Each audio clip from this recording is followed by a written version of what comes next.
Hello, my fellow Warriors of Light. Today I wanted to share with you something that has been buzzing in my head, and I desperately wish SquareEnix would put this idea together for all of my fellow FF7 Sims. I've had this conversation with some of my friends in real life, and I believe I've mentioned it a couple times on stream. And when I have shared it, the excitement from others has been just as much as mine has been. Final Fantasy VII has gotten more love over the years than any other FF title. This game has gotten prequels upon prequels upon prequels, sequels, mobile spin-offs, remasters, a full-length featured film, an anime, books, action figures, you name it, and now a 3-part quote-unquote remake. That's another topic. At this point, I'm sure many people might be sick of Final Fantasy VII and would like SquareEnix to invest in some other Final Fantasy games. Sorry for those FF6 and Tactics fans watching this. I'm with you. However, today I would like to share with you, and hopefully SquareEnix, something that I think we would all appreciate. A Jenova origin story. If you've never thought of this before, I hope you're as excited as I was the first time I contemplated this possibility. Jenova is a very interesting villain, shrouded in a ton of mystery. Her nature and relationship with Sephiroth is one that Katase and Nomura have refused to speak definitively on, to allow us as players to form our own opinions and conclusions as to who is actually in charge. I personally think it's Jenova, but again, that's another topic for another time perhaps. What I am interested in is exploring her arrival to the planet and eventual concealment by the Cetra almost 2,000 years prior to the events of the original game. In the original game, Ifalna gives us the most detailed and trustworthy information on Jenova. From Ifalna, we learn about her origins, capabilities, and the potential threat she poses to all life on Gaia. Now, outside of this testimony from Ifalna, we really don't have a lot to go on concerning Jenova. Even Ultimania guides and interviews haven't added much to the mystery, but Ifalna does reveal some fascinating information.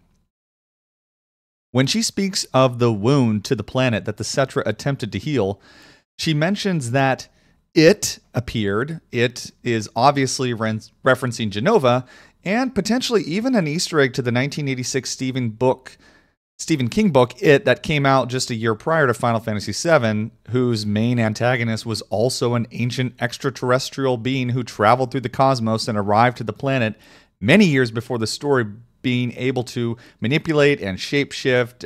And I digress, it's another topic for another time. But continuing with Ifalna, she says that Jenova appeared as their dead family members, showing them specters of their past, which almost seems to go on and contradict what she says next, changing the pronoun to him and saying that he first approached us as a friend.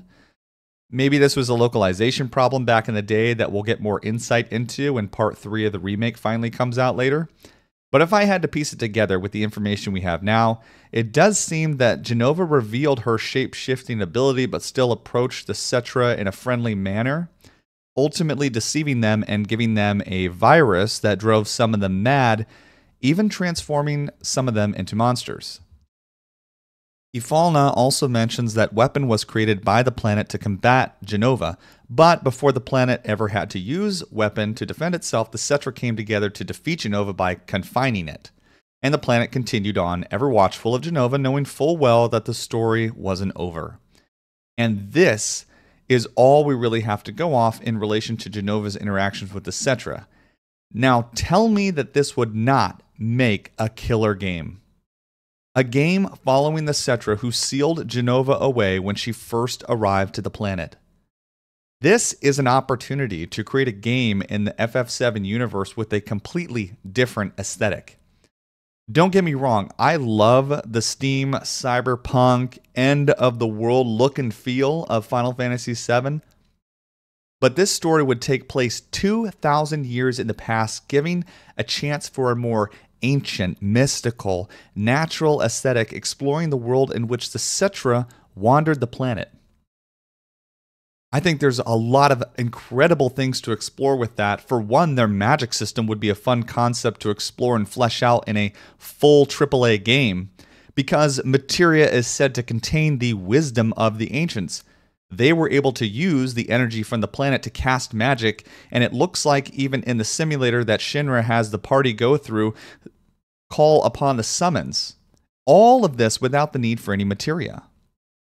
The story could follow a party of Cetra who are ultimately responsible for Jenova's concealment, diving more into the lore of Final Fantasy VII and the Cetra people. Perhaps before Jenova arrives, there are no monsters per se, rather normal animals like we would encounter in our own world, some being dangerous of course, but shortly after she arrives, part of the mystery the party would get to unravel is the introduction of the virus that Ifalna speaks of, and having to deal with monsters appearing in their world for the first time as Jenova begins to secretly wreak havoc on the planet. Finally, there's a lot to explore here. The wickedness of Jenova and different scenes where it's just her perhaps interacting with animal life on Gaia, transforming them into monsters secretly, all different kinds of stuff. Her sinister plot being slowly developed throughout the game.